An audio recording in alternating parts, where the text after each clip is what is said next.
Good evening and welcome to Today in A. I'm your host, Marc Sallinger, coming from the USC Annenberg School for Communication and Journalism. The 3D4E Club at USC 3D prints everything from prosthetic hands to small action figures and even keychains. And as the new technology is talked about more and more in the news, the future of manufacturing could very well be 3D printing. Today in A, we have Ryan Burrow, one of the founding members of 3D4E. Thanks for being here. Thank you, Mark. And 3D4E is a 3D printing club here at USC. What does 3D4E stand for?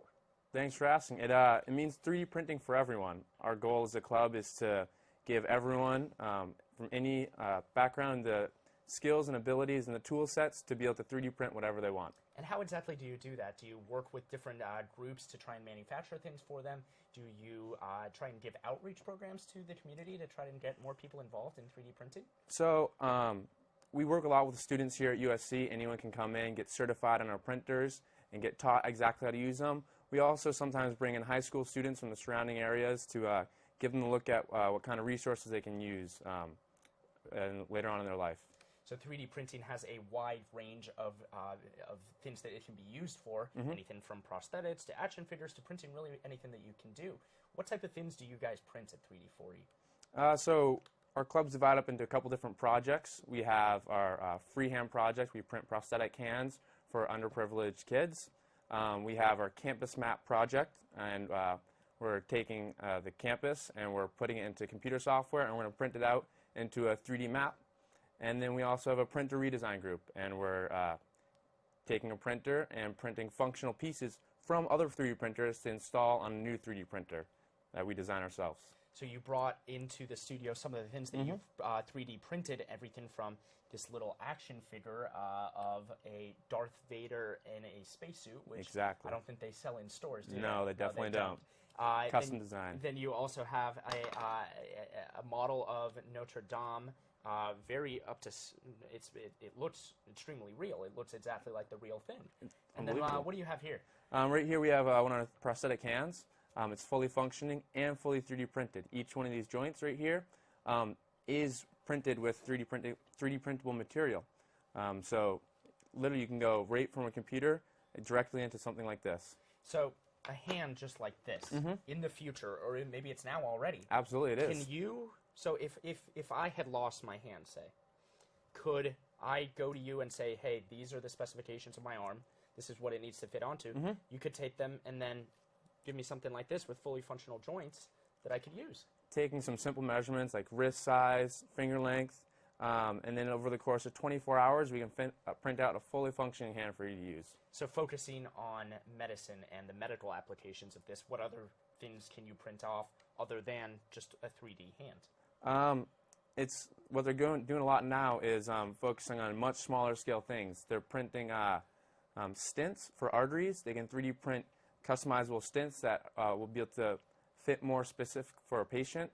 And I don't know anything else right now. Different things like that, but that's pretty remarkable. Oh, you can 3D print that. It's incredible. It's absolutely incredible. So something like this, like a hand, something like this action figure, how exactly do you get it from a design in your mind, kind of an idea, to an action figure that's hard that you can literally, like, it's real? Yeah. How does that work? How does that process? Going from up in the air to something like that, it's all on the computer. You take your whatever thoughts you have, and there's a whole wide variety of programs that some of them are free for everyone, and other ones you can purchase.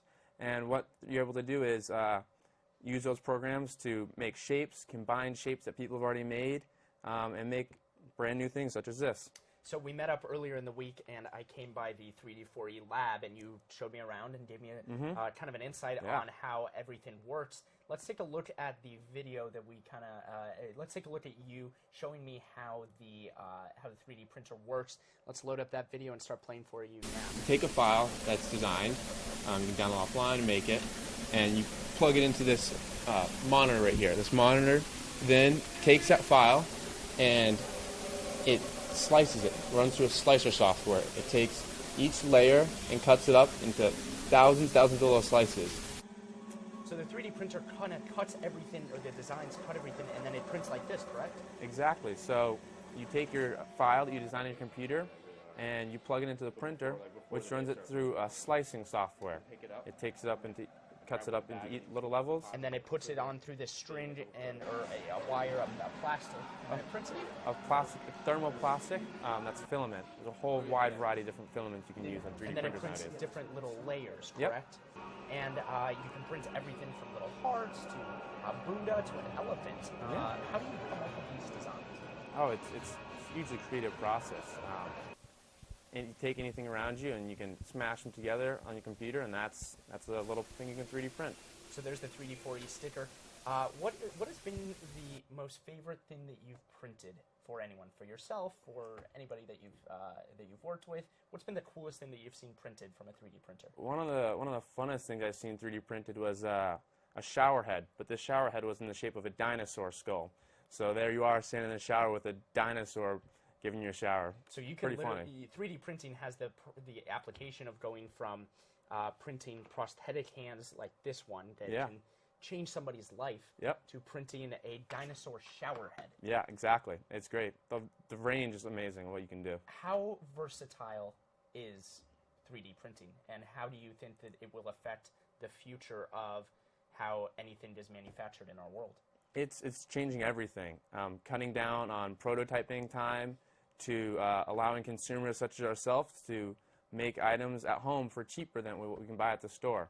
In the future, maybe you break your handle on your stove, then instead of going all the way to the store or calling for a replacement, print one off your printer right there. Now, you just talked about being able to print things at home by yourself without needing to go to a store and buy one. Yeah. There's been a lot of talk about 3D printing and how it could be dangerous potentially if you use it for the wrong reasons. Mm-hmm. Say, if somebody were to get the blueprint for a gun, build themselves the gun that is potentially deadly, potentially exactly. lethal, and then the government has no idea that they have a gun.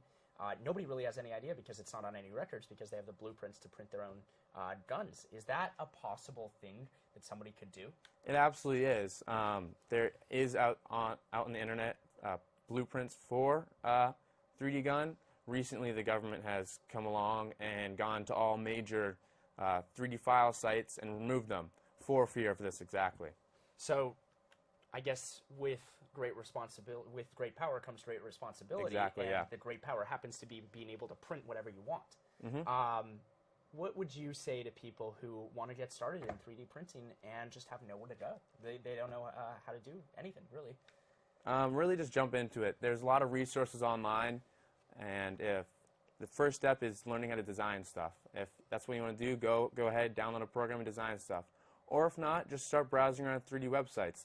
Thingiverse.com, GrabCAD, they're both great websites full of 3D printable items that other people have designed that you can look at yourself and gain insight from. So how easy of a process is this? I'm sitting here looking at these things and saying, there's no way that I could design this myself and then somehow get it 3D printed. There's just no way. The intricacy of this, of the Notre Dame Cathedral, there's no way that I would know how to do that. How easy is it really for somebody to get involved in this? There's a learning curve. Stuff like this is a little more complex, learning how to create designs such as that.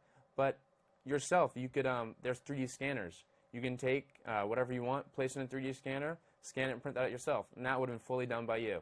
And I bet you could learn to do that in 30 minutes. So these different items that you brought in obviously are pretty small, and all the items that we've talked about, all the different things that you can make have also been pretty small. But 3D printing really is a huge scale thing. You can 3D print houses. You absolutely can. Technology goes from as small as this all the way up to the size of houses in under 24 hours. You can 3D print tons of different kinds of materials, which is the exciting thing about it. It's going to permeate through all different industries and be able to be used for that. So a 3D printer that can 3D print a house, say this is the house, this is the house.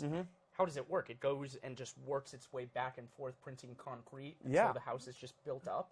It works like a regular 3D printer, obviously. It has a little extruder that runs around, and it has a little gantry that wobbles back and forth along tracks along the side.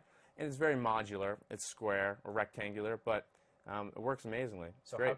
how could that change the future of the world? I mean, you look at different places all around the world, refugee camps, Exactly. where refugees are dying oftentimes because they don't have shelter, or they're living in these tents that are terrible anywhere, or even somewhere that had just been hit by a hurricane, a natural disaster, anything like that, where people's houses are devastated and people are left homeless.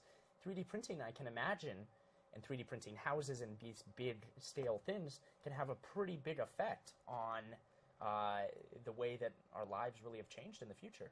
Absolutely. You think about situations like that, it's much more difficult to bring in construction equipment, heavy construction equipment, tons of workers, and all these materials, when instead you can fly in one system and cut down the amount of workers in half, and then you're able to 3D print these new habitats for people who have recently got displaced. So it's amazing. Obviously, the future of 3D printing is obviously very bright, but we already are seeing the future right now here with these different objects that you brought in and what 3D printers can do. What can we expect in the future of 3D printing? Are there new technologies coming out? Are there new things that potentially could be built pretty soon? In the past few years, 3D printing's remained mostly niche and more in the design aspect of it.